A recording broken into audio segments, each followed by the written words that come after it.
later she goes, I've been told to describe it as a toilet paper tube. And I was like, Don't you think we're better together?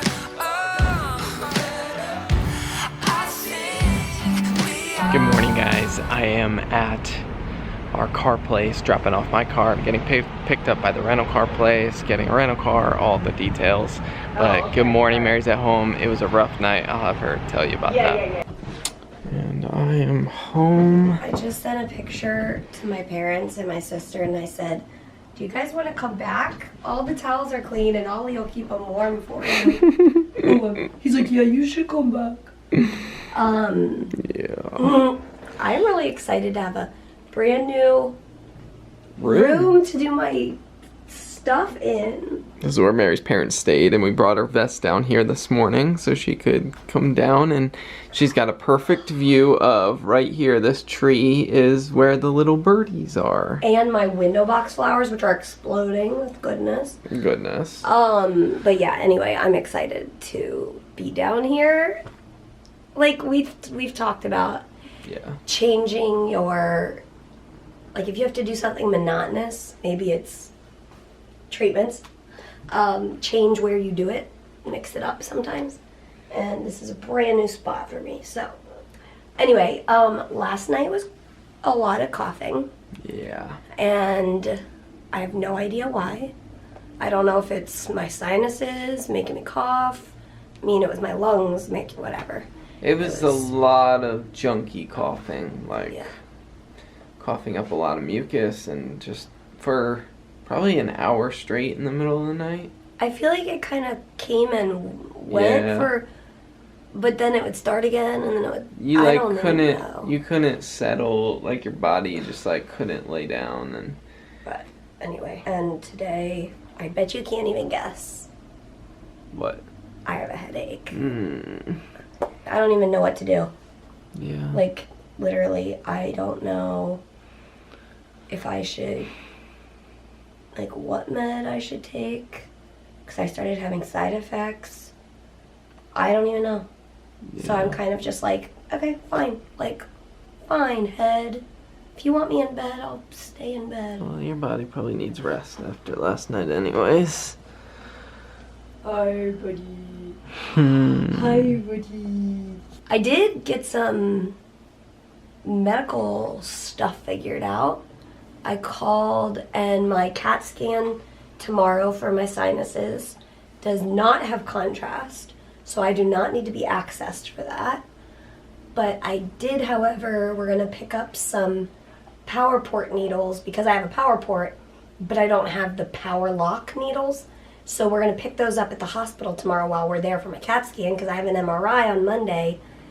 So. All the things. So she needs the power lock needles to be able to use the contrast during the MRI. Yeah, like to use the power port for what the power port's for.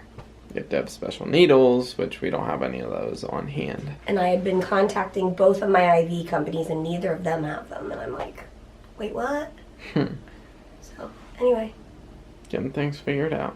Yeah. Hey guys, it's been a little while since we last talked to you, and I went out and ran to a coffee shop, got some work done on my sermon for Sunday, and just some planning. I've got a meeting this evening that I'm getting ready to go to, and but before that, we're having some dinner. I made some chicken salad with the chicken we grilled the other day, and we have avocado and cheese and crackers and veggies.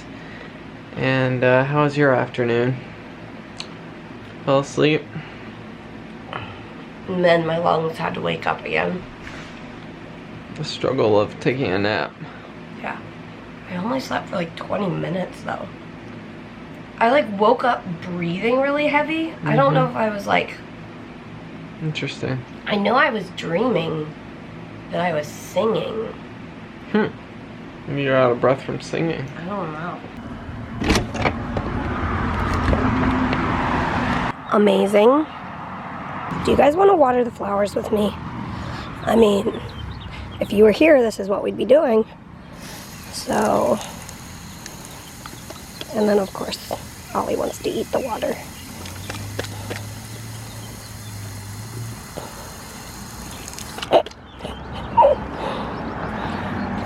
I'm pretty sure this row of purple green beans are not gonna grow.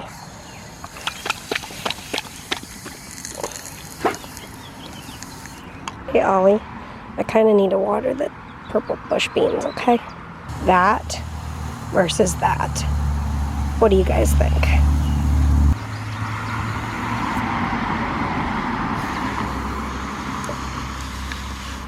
Good boy, you got your ball. Do you want a birdie update?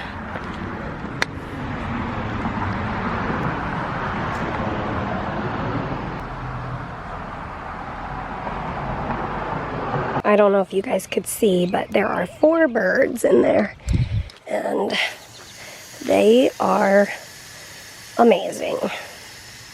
I'm loving watching them grow. And earlier I was working on the flowers over there, and I was crouched down in the garden. Uh-oh. And the mama bird was up in the nest. She was being very brave. And I was talking to her, and I was telling her that she was brave. I don't know if she knows what that means. Maybe I'm a crazy bird lady. Is the camera working? I set you guys down on the step and I forgot you were there. And then I was watering and the water came over here. Sorry. Looks like it's working though. It barely got any water. Just a little. So Peter is gone now for his meeting. And I came outside. My head's feeling okay right now, so I'm enjoying this little respite.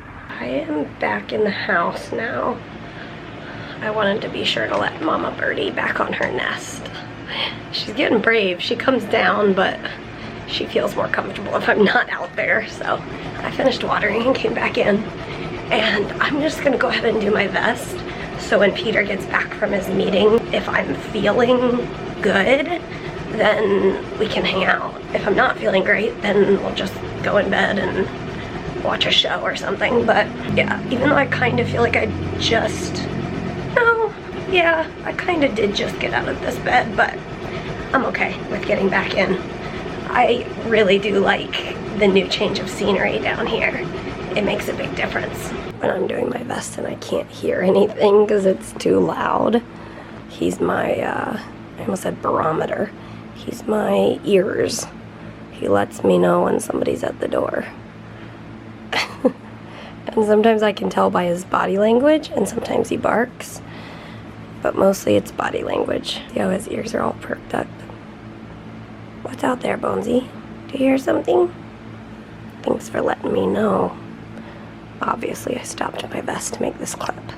Here's what it really sounds like when it gets going. So yeah, when it's going, it's very hard to hear. Even if Peter was like calling me from the other room, I typically can't hear.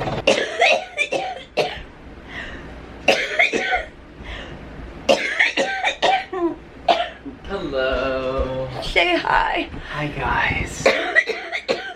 I'm home. I had a meeting on the boat, and hey, that was 5 days in a row. 5 days on the boat, on the water. It was very fun. We're gonna have a late night snack of seaweed and rice. I just told him the surprise. I know. She surprised me, guys. I did my best. It's always so exciting because then we can relax and eat snacks. Oh man. Okay, bye-bye. Do you remember when I was addicted to this food? Oh, I remember. We lived in an apartment building, and our neighbors were Korean, and I would go hang out over there all the time, and they offered me seaweed and rice, and I loved it. And like, Hannah knew that I needed salt, and so she was like, eat seaweed and rice.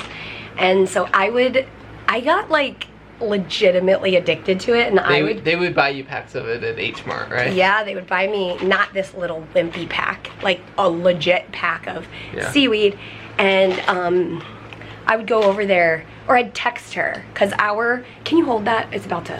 We shared a wall. The kitchen. So like I could knock on my kitchen wall right behind the sink, and that was where their kitchen sink was. And wasn't there like a hole in the wall at one place that we could like down in the living room we could feed a pen through the hole, but which was always super helpful. Yeah, you never know when you need a pen. But anyway, I would go over and I'd text her and I'd be like, do you guys have any rice made? And then she'll be like, I'll put it on right now. Yeah. And that like 50 minutes. Oh, dreadful. Oh, so hard. But anyway, we made rice. And made rice in our rice maker, and we're gonna, so you just take the little piece of seaweed? I feel like it was called gimbap. Kimbap? Gimbap. Isn't that like Korean? Oh, that's K-pop. Alright. Hannah, I'm thinking of you as I eat my snack. Thank you for getting me into this.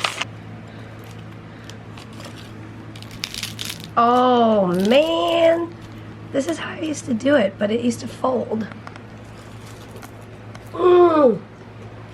Ah! Incredible. It's been years.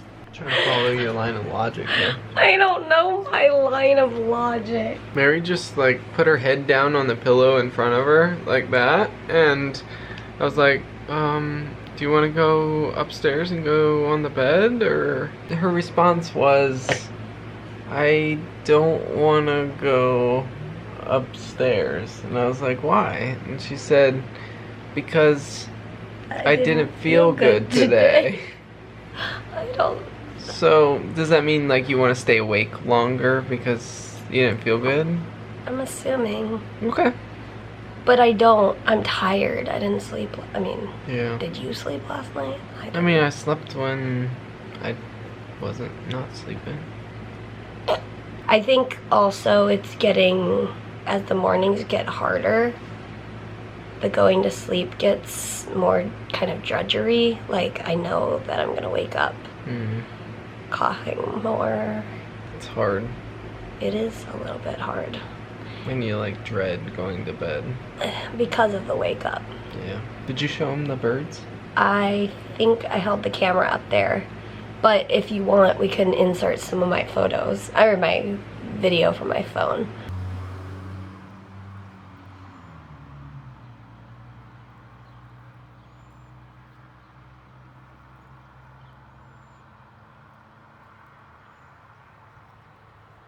And then there's this little segment, which I've memed actual footage of me coughing and gagging. I thought it was hilarious. Yeah, you're hilarious. Well, that little bird going.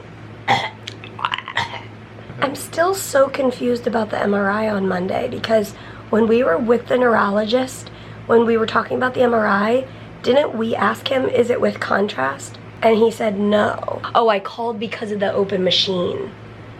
Because in the last couple years, as my breathing has gotten worse, my claustrophobia has gotten worse. Oh. And I've started to have dreams where I'm suffocating. And I'll have dreams where I have to go in these buildings. Like, I have to crawl through these really small spaces and I can't breathe. And like, I have dreams that I'm drowning, like, because as my breathing gets worse, these dreams happen more and more. Well, it makes sense, like, as your lungs struggle to breathe, that your body and your mind start playing games on me. Yeah. But my claustrophobia, like, where you don't like to be in small spaces. That being said, I called. Oh yeah, about the MRI. Because like. You were like, how did we get here? Yeah. So I called the MRI place, because it's not at my normal hospital, it's at the hospital where the neurologist is. And I said, do you have an open MRI machine? I feel like we're starting to get some double chin angles here. My. Okay. I don't know. I don't want to be like, hi everybody. So I called and I was like, do you have an open MRI machine? Okay, so this was funny. So we're talking about the same hospital, different. This is the longest story ever. Different hospital. Anyway, okay. The MRI girl is super nice. Oh. And she was like, oh, I would describe it as a donut. And I was like, oh, a donut? I can go through a donut. No big deal. because I think I've seen those machines. They're like this. Yeah. But then later she goes, I've been told to describe it as a toilet paper tube. And I was like, that's different. Donut's very different than a toilet paper tube. And I was just like, okay. But then she ended up asking somebody, and I think the end result is at least like half of me will be sticking out of the machine. It's gonna be my head in the machine, which is fine as long as it's not my ankles to my head. Because I do remember the last time I had an MRI and I was in pretty much the whole way, and I could look out the top and I was like, it's gonna be okay. And I could talk myself through it, but that was years ago. And I honestly don't know if I could talk myself through it now that I've got like, as my breathing has gotten worse and stuff. So all of that to say, that's on Monday. Tomorrow we're doing a CAT scan of her head for her sinuses, and we'll bring you along. And as always, we'll see you tomorrow. Maybe I should do your voice and you do mine. As always, as always, we will see you tomorrow. Good night. Don't you think we're Good night, Ollie boy. We'll see you tomorrow.